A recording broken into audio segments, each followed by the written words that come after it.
It's time for your healthy dose of information from Hannibal Regional Hospital and Hannibal Regional Medical Group.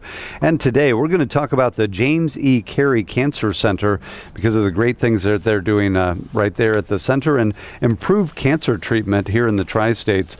And joining us here in Studio H, it's Bob Hess, who's the director of the Cancer Center. Good morning, Bob. Good morning. How are you, sir? Good. How are you? Great. Thanks for joining us this morning. You come with some information about, I'm sure, how much the Cancer Center is doing for the community, but also the new technology, the great new advancements in cancer treatment, right? Yes, sir. So tell us a little bit about some of the changes at the James E. Cary Cancer Center. Well, we opened in 2003. At that time, we were a state-of-the-art facility. As you know, with anything, technology changes really quick. It's expensive to keep up with technology. We identified a few years ago that it was time to start updating our equipment. In 2011, we bought a new CT scanner, which allowed us to collect more data. The next year, we purchased a new treatment planning system, which allowed us to do the new types of treatments that were available to the market.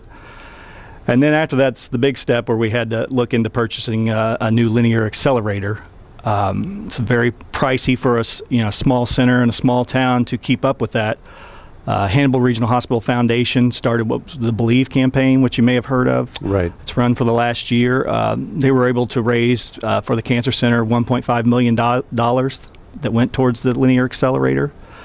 Another issue that we faced was installation of the new accelerator. It's not something that you just come in over the weekend, you swap it out. It can be, by the time you swap it out and you do all the calibrations, and the patient's schedules, it would have hampered our operations for up to 6 months. Really? It's a big job. It really is. It really is. And so, Hannibal Regional Hospital and Hannibal Regional Healthcare System made the commitment to build another treatment vault so we didn't have to send patients away for that amount of time. So it was a very big commitment on the organization's behalf. It's a lot of work, as you say, a big commitment. Now, what are the advantages of that new linear accelerator? There are a lot of advantages. I would say that probably the three biggest were the way in which we image the patient. When a patient first comes in, they have a CAT scan done, and we use that to base their whole treatment off of. Well, what we're able to do with this new accelerator is we have two options. It's called KV imaging, and we have cone beam CT.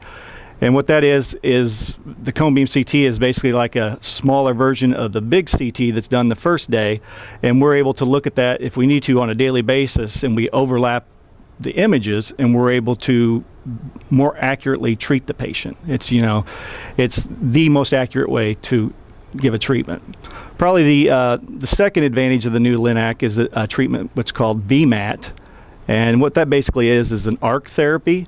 So the machine, instead of treating the patient and it stops and it rotates, stops, rotates, it's a continuous arc around the patient, and it can speed delivery time up from generally 15 minutes of beam time down to 2 to 3 minutes of beam time. So when you're trying to be accurate and you have patient motion versus tumor motion, it's very crucial that you have that speed to get the treatment done, and it's very accurate treatment also. So you've got this great new technology. How does that technology affect or help the patient?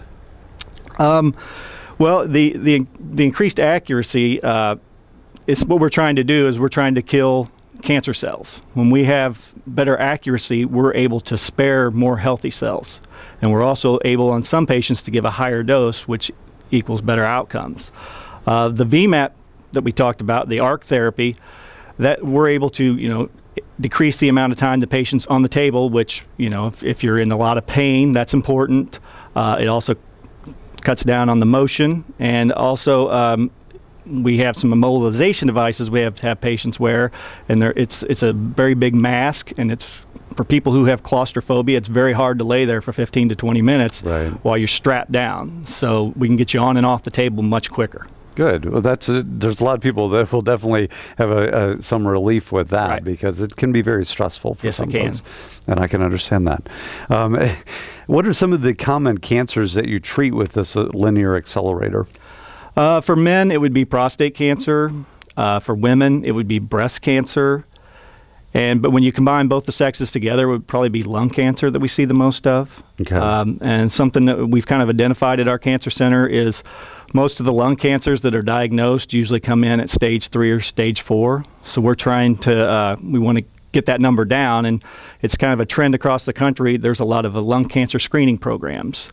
And currently in this area, I don't believe there's anybody offering that, and that's something that we've started recently. And what that entails is someone would come in, we have to identify, who's at risk, and then if they are at risk, we would have them come in and they would get a low-dose CT scan at a greatly reduced price, and that scan would be reviewed by a multidisciplinary group of doctors. So it'd be a great service, if generally it's people we're looking at are smokers.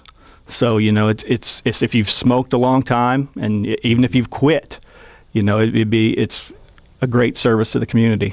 Good idea to have that done. And if somebody wants to take advantage of that, if they want more information on lung cancer screening programs, what do they do? Well, there's many things.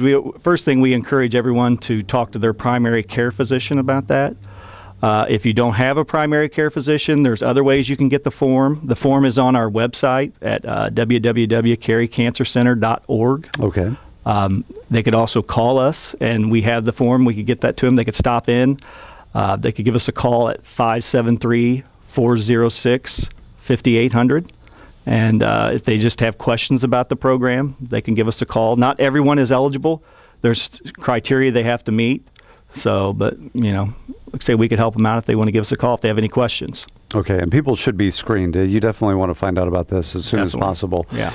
And you talk about your website at carycancercenter.org. The Cancer Center is just such a beautiful facility. I'm sure that it really is a relief to people to know when they're diagnosed that they have this available here locally. It really they can go to a place where it's just a really nice environment for them, right? It definitely is. I mean, anytime you go to a bigger center and you feel maybe sometimes more like a number than you do people knowing you by name. Right. We get to know our patients very well. They're people that we see in the community every day. If you go to a larger facility, just say St. Louis, I mean, I just think it has that hometown feel, and people need to know that they can get quality care close to home. All right, and you can do that at the James E. Cary Cancer Center. By the way, Cary is C-A-R-Y. It's carycancercenter.org if you're looking for that website. And we appreciate your information today. Anything else you'd like to mention about this cancer center? No, one thing I didn't get to touch on was something else we're able to offer is stereotactic radio body surgery. It's something that we've been sending people away for. It's where we can give a larger dose over a shorter amount of time, and it's something that hasn't been available in our community recently. So that's another big advantage to this new system that we have. So. All right, let everybody know that is available right here. Yeah. All right. Right at Hannibal Regional Hospital and the Cary Cancer Center. We appreciate your time. It's Bob Hess, the director of the Cancer Center. Thanks for joining us this morning. Thank you.